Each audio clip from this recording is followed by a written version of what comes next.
నమస్తే. ప్రస్తుతం మనతో పాటు జై భారత్ నేషనల్ పార్టీ నుంచి ఎమ్మెల్యే కంటెస్టెంట్ చిరంజీవి నాయక్ ఉన్నారు. అలాగే స్పోక్స్ పర్సన్ కూడా. సో ఆయనతో మాట్లాడదాం. నమస్తే సార్. నమస్తే. జై భారత్ అండి. జై భారత్ సార్.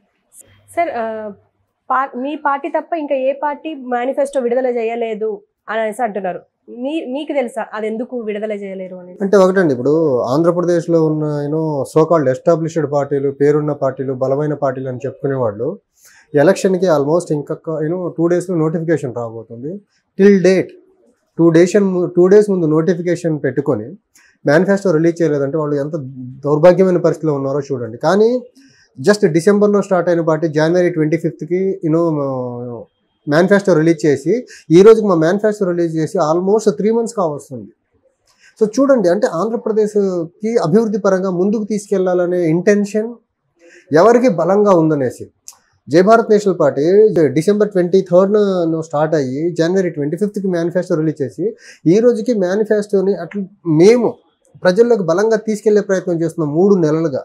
కానీ ఈ సోకాల్డ్ ఎస్టాబ్లిష్డ్ పార్టీస్, కొన్నిసార్లు పవర్లో ఉన్న పార్టీలు, కొన్ని ఇప్పుడు పవర్లో ఉన్న పార్టీ కానీ నేషనల్ పార్టీస్ ఈ రోజుకి మేనిఫెస్టో తయారు చేయలేని దరిద్రమైన స్థితిలో ఉన్నాయంటే వాళ్ళకి ఆంధ్రప్రదేశ్ని అభివృద్ధి పరంగా ముందుకు తీసుకెళ్లాలనే చిత్తశుద్ధి ఏ పార్టీదో మీకు అర్థమవుతుంది. మేనిఫెస్టో ప్రిపేర్ చేయలేని పార్టీలు, ఒకళ్ళనొకళ్ళు బూతులను తిట్టుకునే పార్టీలు, అసలు రాష్ట్రానికి అభివృద్ధి పరంగా ఏ అంశాలు అవసరమో గుర్తించలేని పార్టీలు ఆంధ్రప్రదేశ్ ఎన్నికల రంగంలోకి రేస్లో ఉండటం చాలా దౌర్భాగ్యం. చూడండి, మీరు వైసీపీని చూసుకోండి, టీడీపీ, జనసేన, బీజేపీ కూటమిని తీసుకోండి, ఒకళ్ళనొకళ్ళు తిట్టుకుంటారు, సినిమా డైలాగులు వేసుకుంటారు, రాజకీయాలకి రాష్ట్ర అభివృద్ధికి సంబంధం లేని అంశాలు మాట్లాడుతున్నారు తప్ప, రాళ్లదాడులు చేయించుకుంటున్నారు తప్ప, అసలు మీరు రాష్ట్రానికి మళ్ళీ పవర్లోకి వస్తే ఏ రకంగా అభివృద్ధి చేస్తారో రూట్ మ్యాప్ కానీ మేనిఫెస్టో కానీ ఎక్కడా?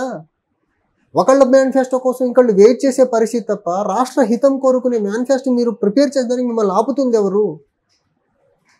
వీళ్ళు మేనిఫెస్టో రిలీజ్ చేస్తే దీనికి బెటర్గా ఇంకో 4 ఫ్రీబీస్ ఎక్కువ ఇవ్వాలని ఈ వర్గం వాళ్ళు మేనిఫెస్టో రిలీజ్ చేస్తే దానికంటే బెటర్గా కొన్ని ఫ్రీబీస్ ఎక్కువ యాడ్ చేసేసి ఓటర్స్ని ఓట్లు గ్రాప్ చేసుకోవాలనే ఒక దురుద్దేశం తప్ప, ఫ్రీబీస్తో ఎన్నికలు చేయాలనే ఒక దురుద్దేశం తప్ప, రాష్ట్ర అభివృద్ధికి సంబంధం లేని అంశాలతో ఎలక్షన్ చేయాలనే ఇంటెన్షన్ తప్ప, వీళ్ళకి అసలు అభివృద్ధి నమూనా లేకపోతే మేనిఫెస్టో ఒక రూట్ మ్యాప్ అనేది అసలు ఉందా వీళ్ళ మైండ్స్లో? వీళ్ళంటారు పెద్ద పార్టీలు అంటారు, పేరున్న పార్టీలు అంటారు, అండ్ మమ్మల్ని అంటారు మిమ్మల్ని ఎవరు గుర్తించారు. అరే బాబు, మమ్మల్ని గుర్తించకపోయినా మేము ప్రజల్లో ఉంటాం, మేనిఫెస్టోతో ప్రజల దగ్గరికి వెళ్తాం. మీకు మేనిఫెస్టో ఉందా? ఒక మేనిఫెస్టోని ప్రిపేర్ చేయలేని పార్టీలు, అది కూడా 2 రోజులు ఎలక్షన్ నోటిఫికేషన్ దగ్గర పెట్టుకొని ఈ రోజుకి మేనిఫెస్టో లేకుండా ఊరూరా తిరుగుతున్నారు. ఏ ఉద్దేశంతో తిరుగుతున్నారు? మీరు ఏ ఎజెండాతో తిరుగుతున్నారు? ప్రజలకు ఏం చెప్తున్నారు? ఏం చేయాలనుకుంటున్నారు? మేనిఫెస్టో లేదు, ఏం చేస్తారో చెప్పరు. రాష్ట్రానికి 10 సంవత్సరాలుగా ద్రోహం చేస్తున్న అంశాల గురించి మాట్లాడరు, 10 సంవత్సరాలుగా ద్రోహం చేస్తున్న బీజేపీ గురించి మాట్లాడరు. ఇంకేంటి మీరు రాష్ట్రానికి చేసేది? అండ్ మీరేమనుకుంటున్నారు? అంటే కీలక పాత్ర వహించేది ఈ మేనిఫెస్టో అనేది ఒక పార్టీకి కానీ దేనికైనా కానీ మీరేమంటారు? అంటే ఇప్పుడు ఇది ఇలాగే కొనసాగిస్తుంది అని అనుకుంటున్నారా? అంటే ఒకటండి, ఇక్కడ మేము అనుకోవడం కాదు, ప్రజలు ఆలోచించాలి. ఆంధ్రప్రదేశ్ ప్రజలు particularly younger generation first time voters కీన్గా ఆలోచించాలి. ఏ ఎలక్షన్ అయినా చాలా బ్యాడ్గా ఎఫెక్ట్ అయ్యే వాళ్ళు ఏంటంటే యంగర్ జనరేషన్. ఎందుకంటే ఒక బెటర్ గవర్నమెంట్ ఉంటే వాళ్ళకి ఎడ్యుకేషన్, ఎంప్లాయ్మెంట్ ఆపర్చునిటీస్ బాగుంటాయి. ఈ రోజుకి మేనిఫెస్టో ప్రిపేర్ చేయని వాళ్ళు, రూట్ మ్యాప్ లేని వాళ్ళు, వీళ్ళు డబ్బుతోనూ మద్యంతో ప్రలోభాలు చేసే రాజకీయ పార్టీని నమ్మితే అత్యంత దారుణంగా నష్టపోయే వర్గం ఏదన్నా ఉందంటే younger voters, first time voters. So వాళ్ళు కీన్గా ఆలోచించాలి. ఈ రోజుకి మేనిఫెస్టో రిలీజ్ చేయని పార్టీలు మీ జీవితాలను మారుస్తాయని దయచేసి పొరపాటున నమ్మొద్దు. వీళ్ళు డబ్బుతో, మద్యంతో, ప్రలోభాలతో రాజకీయాలు చేసేదానికి రెడీ అవుతున్నారు తప్ప మేనిఫెస్టోతో, అభివృద్ధి మంత్రాలతో, లేకపోతే బెటర్ పాలసీస్తో రాజకీయం చేయాలనే ఉద్దేశం టీడీపీకి కానీ, జనసేనకి కానీ, బీజేపీకి కానీ, కాంగ్రెస్ కానీ, వైఎస్ఆర్సీపీకి ఎవరికీ లేదు. ఉండుంటే ఈ పార్టీకి మేనిఫెస్టోతో ముందుకొచ్చేవాళ్ళు. మేనిఫెస్టో మీద చర్చ జరిగేది ప్రజల్లో.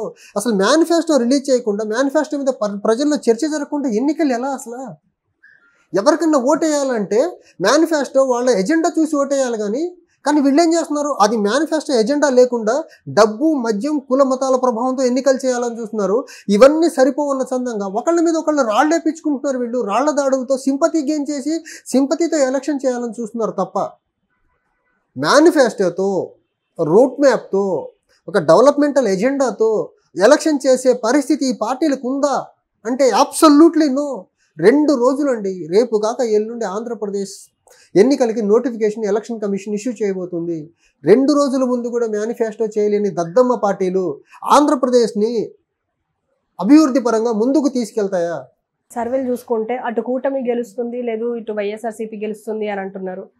అంటే ఈ సర్వేల్ని మనం ఎలా చూడాలంటేనండి, వీళ్ళు డబ్బులు ఇచ్చుకొని ఓటర్లను ఇన్ఫ్లుయెన్స్ చేసేదానికి, ఓటర్ని ప్రలోభ పెట్టేదానికి, ఓటర్లని ఈ వైపు తిప్పుకునేదానికి వాళ్ళ యాక్టివిటీస్ మేనిఫెస్టోలు సరిగ్గా లేవు. అట్లీస్ట్ సర్వేలతో మనం మ్యానిపులేట్ చేసి ప్రజల మైండ్లోకి ఒక పాయిజనస్ నెరేటివ్ని ఇన్కల్కేట్ చేసే పని చేస్తున్నారు తప్ప సర్వే ఎలా వస్తుంది? అసలు ఎన్నికలే అవ్వలేదు, మేనిఫెస్టో లేదు, రాష్ట్రాన్ని ఎలా అభివృద్ధి చేస్తారో చెప్పరు, రాజధాని అంశం ఏంటో తేల్చరు, పోలవరం ఏంటో తేల్చరు, రాష్ట్రానికి సంబంధించి చాలా అభివృద్ధి పరంగా బలమైన అంశాల మీద ఒక్క చర్చ లేదు. ఈరోజు చూడండి, బీజేపీ కానివ్వండి, జనసేన కానివ్వండి, టీడీపీ కానివ్వండి, వైసీపీ కానివ్వండి, కాంగ్రెస్ కానివ్వండి, వీళ్ళు అసలు రాజధాని అంశం చుట్టూ వీళ్ళ నెరేటివ్స్ ఉన్నాయా? వీళ్ళ స్పీచెస్ ఉన్నాయా? వీళ్ళ మీటింగ్స్ జరుగుతున్నాయి? రాజధాని అనే అంశం కనీసం వీళ్ళ మైండ్స్లో ఎక్కడన్నా వస్తుందా? వీళ్ళ స్పీచ్లో, వీళ్ళ మీటింగ్లో ఎక్కడన్నా తెచ్చే ప్రయత్నం చేస్తున్నారా? పోలవరం ప్రాజెక్ట్ గురించి వీళ్ళు కనీసం మాట్లాడుతున్నారా? రైల్వే జోన్ గురించి కానీ, స్టీల్ ప్లాంట్ గురించి కానీ, లేకపోతే కడప స్టీల్ ప్లాంట్ గురించి కానీ, వైజాగ్ స్టీల్ ప్లాంట్, అసలు రాష్ట్రానికి సంబంధించిన అంశాలు ఇవన్నీ, వీటి గురించి ఎక్కడన్నా చర్చ ఉందా? వీళ్ళు ఒకళ్ళొకళ్ళు సినిమా డైలాగులతో, సింపతీలతో, బూతులతో మాట్లాడుకోవడం తప్ప ఇలాంటివి ఏమీ లేకుండా, అభివృద్ధికి సంబంధించిన అంశాలు లేకుండా బూతులు తిట్టుకుంటూ సర్వే అంటే ఎలా? వీళ్ళు సర్వేలు కావాలని వీళ్ళకి అనుకూలమైన వర్గాలతో ఏదో పేరు పెట్టి చేయిస్తున్నారు. ప్రజలు దయచేసి వీటిని నమ్మద్దు. వీళ్ళు కావాలని కొన్ని ఏజెన్సీలు పేర్లు పెట్టుకొని చేస్తున్నారు, ఊరు పేరు లేని ఏజెన్సీలు. పోని ప్రజలు ఇంకోటి ఆలోచించండి, 5 కోట్ల మంది ఆంధ్రుల్లో కనీసం 5,000 మంది నన్ను అప్రోచ్ అయి ఉంటారు సర్వే చేసే ఏజెన్సీస్. ఇవన్నీ ఫేక్ సర్వేలండి. ప్రజల్ని ఏదో రకంగా ఇన్ఫ్లుయెన్స్ చేసేదానికి రకరకాల పేర్లు పెట్టుకుని సర్వేల రూపంలో వస్తున్నారు తప్ప ఎజెండాతో వీళ్ళు ముందుకు వస్తున్నారా? మేనిఫెస్టోతో ముందుకు వస్తున్నారా? వీళ్ళు ఆంధ్రప్రదేశ్ రాష్ట్ర అభివృద్ధి కోసం ఉపయోగపడే అంశాల గురించి వీళ్ళు చర్చలు జరుగుతున్నాయా? లేదే. ఇప్పుడు మీరు గ్రౌండ్లో తిరుగుతున్నారు కాబట్టి ఆల్రెడీ వీళ్ళు బస్సు యాత్ర, ఏదో సమ్ యాత్రలు అని చెప్పేసి ఇప్పుడు ప్రతి పార్టీ వాళ్ళు తిరుగుతున్నారు. అసలు స్పందన ఎలా ఉంది? అంటే ఒకటండి, వాళ్ళని యాత్రలు అని చెప్పేదానికి నేను అసలు ఎట్టి పరిస్థితుల్లో ఒప్పుకోను. అవి యాత్రలు కాదు. వాళ్ళు ప్రజలకి డబ్బు, మద్యం, తర్వాత బిర్యానీ పొట్లాలు అవన్నీ ఇచ్చి ఇంటి దగ్గర నుంచి తోలుకెళ్తున్నారు, ప్రలోభాలతో తీసుకెళ్తున్నారు. జనాలు ఏమైనా వాలంటీర్గా వస్తున్నారా? వీళ్ళకు మందు బాటిల్, బిర్యానీ పొట్లాలు డబ్బు ఇవ్వకుండా వీళ్ళ వెహికల్స్ పెట్టమనండి, ఎవరన్నా వచ్చి ఎక్కుతారేమో చూద్దాము. అవి యాత్రలను ఎలా అంటాం? అసలు ప్రలోభాలు కదా వీళ్ళు చేస్తుంది. ప్రలోభ యాత్రలు అవి, బస్సు యాత్ర కాదు. ప్రలోభాలతో కూడుకున్న యాత్రలు, మోసపూరితమైన యాత్రలు అవి.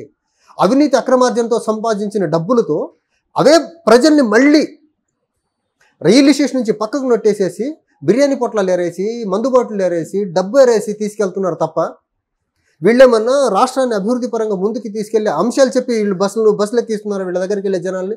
కాదు కదా. ప్రజల స్పందన లేదు. వీళ్ళు ప్రలోభాలతో ప్రజల్ని మభ్యపెడుతున్నారు. ఇప్పుడు జగన్కి ఎలాంటి స్పందన ఉంది? అంటే జగన్ని గ్రౌండ్ లెవెల్లో, అంటే వృద్ధులు కానీ, అంటే పింఛన్లు తీసుకునే ప్రతి ఒక్క అవ్వ జగన్ అంటే ఓకే, జగన్కి ఓటేస్తామని చెప్పి, ఇప్పుడు జగన్కే ఓటేసే పరిస్థితి ఉందనుకుందామండి. టైం బీయింగ్ ఉంటే సిద్ధమనే యాత్రలు ఎందుకు, మేమంతా సిద్ధమనే యాత్రలు ఎందుకు, బస్సు యాత్రలు ఎందుకు, రైలు యాత్రలు ఎందుకు, హెలికాప్టర్ల యాత్రలు ఎందుకు, రాళ్లతో కొట్టించుకోవడం ఎందుకు? మంచి చేశాడు కదా. మంచి చేస్తే ఇన్ని యాత్రలతో జనాలను ప్రలోభ పెట్టాల్సిన అవసరం ఏముంది? ఇవన్నీ సరిపోవన్న చందంగా ఒక్కొక్క నియోజకవర్గానికి, ఒక్కొక్క అసెంబ్లీ నియోజకవర్గానికి 100 కోట్ల పైన డబ్బులు పంచి పెట్టేదానికి ఎందుకు పూనుకుంటున్నారు? ఆల్రెడీ హోల్డ్ చేసేసారు ఎక్కడికక్కడికి మనీ, ఎక్కడికక్కడికి గిఫ్ట్ మెటీరియల్స్ పెట్టేశారు. మీరు పెన్షనర్స్ మీ వైపే ఉన్నారు, వెల్ఫేర్ స్కీమ్స్ అందుకున్న వాళ్ళు మీ వైపే ఉన్నారు, లేకపోతే ఆంధ్రప్రదేశ్లో ఉన్న అన్ని వర్గాలు, మెజారిటీ వర్గాలు మీ వైపు ఉన్నప్పుడు డబ్బులు ఎందుకు, మంది ఎందుకు పంచుతున్నారు, బిర్యానీ పొట్లాలు ఎందుకు పంచుతున్నారు మీరు? ఇక్కడ అర్థం అవ్వట్లేదా వీళ్ళు ఫెయిల్యూర్ అనేసి, వీళ్ళ వైపు జనాలు లేరనేసి? అంటే మేనిఫెస్టో గురించి ఇప్పుడు మనం ఎడ్యుకేటర్స్ మాట్లాడుకుంటారు, కానీ మీరు గ్రౌండ్ లెవెల్లో వెళ్తున్నారు కాబట్టి అక్కడ వాళ్ళ స్పందన ఎలా ఉంది? అంటే మేనిఫెస్టో గురించి అడుగుతున్నారా మీరు? అంటే ఒకటండి, మేము మా మేనిఫెస్టో ఇస్తే ఫస్ట్ ప్రజలు తీసుకొని చదువుతున్నారు. ఇవి కదా రాష్ట్రానికి కావాల్సింది. వీళ్ళు ఒకళ్ళది ఇంకోళ్ళది కాపీ పేస్ట్ చేస్తారు తప్ప ఆ కాపీ పేస్ట్లో 1-2 యాడ్-ఆన్స్ పెడతారు అంతే. లైక్ రైతు రుణమాఫీ అంటారు, వస్తే చేస్తారో లేదు. 2014లో చంద్రబాబు నాయుడు గారు రైతు రుణమాఫీ అన్నారు, వచ్చిన తర్వాత చేశారా? చేయలేదు కదా. సింగపూర్ లాంటి రాజధాని కడతానన్నారు, కట్టారా ఆయన? జగన్మోహన్ రెడ్డి రాజధాని అక్కడే ఉంచుతున్నాడు, ఉంచాడా? సంపూర్ణ మద్యపానం చేసి కానీ 2024 ఎన్నికలకు నేను వెళ్తాను వెళ్ళాడా? ఇవన్నీ ఇప్పుడు ఇద్దరు మోసగాళ్లే కదా. ఇద్దరు మోసగాళ్ళు మళ్ళీ మోసం చేసేదానికి రాష్ట్రానికి డెవలప్మెంటల్ ఆస్పెక్ట్లన్నీ పక్కన పెట్టేసేసి, అసలు రియల్ ఇష్యూస్ను అన్నింటినీ పక్కన పెట్టేసి, అసలు రాష్ట్రానికి, రాష్ట్ర ప్రజలకి, రాష్ట్ర అభివృద్ధికి సంబంధం లేని అంశాల చుట్టూ వీళ్ళు ఎలక్షన్ ర్యాలీస్ జరుగుతున్నాయి. ఒక్కళ్ళంటే ఒక్కళ్ళు ఇద్దరిలో రాజధాని గురించి కానీ, పోలవరం గురించి కానీ మాట్లాడే పరిస్థితి ఉందా? రైల్వే జోన్ గురించి కానీ, విశాఖ స్టీల్ ప్లాంట్ గురించి కానీ, కడప స్టీల్ ప్లాంట్ గురించి మాట్లాడే అంశం ఉందా? లేదే. ఇంకోడు ఇప్పుడు జగన్మోహన్ రెడ్డి ఇచ్చే దరిద్రమైన మద్యం అంటే నేను నాణ్యమైన మద్యం ఇస్తానంటాడా? నాణ్యమైన విద్య ఇస్తానని చెప్పడే చంద్రబాబు నాయుడు. నాణ్యమైన వైద్యం ఇస్తారని చెప్పడే. మొన్నటి వరకు వాలంటీర్లను ఆడిపోసుకున్న చంద్రబాబు నాయుడు గారు మళ్ళీ నేను వాలంటీర్లకు 10,000 ఇస్తానంటాడు. చూడండి ఎంత దరిద్రమైన స్థితిలో ఉన్నారు వీళ్ళిద్దరూ. ఒకళ్ళని మించిన ఒకళ్ళు ప్రలోభాలు, ఒకళ్ళని మించిన ఒకళ్ళు అబద్ధాలు, ఒకళ్ళని మించిన ఒకళ్ళు దాన్ని ఏమంటారు ప్రలోభాలు తప్ప రాష్ట్రానికి సంబంధించి అభివృద్ధి పరంగా లేకపోతే స్కీమ్స్ పరంగా, ఇన్వెస్ట్మెంట్స్ పరంగా వీళ్ళకి రోడ్ మ్యాప్ ఏది?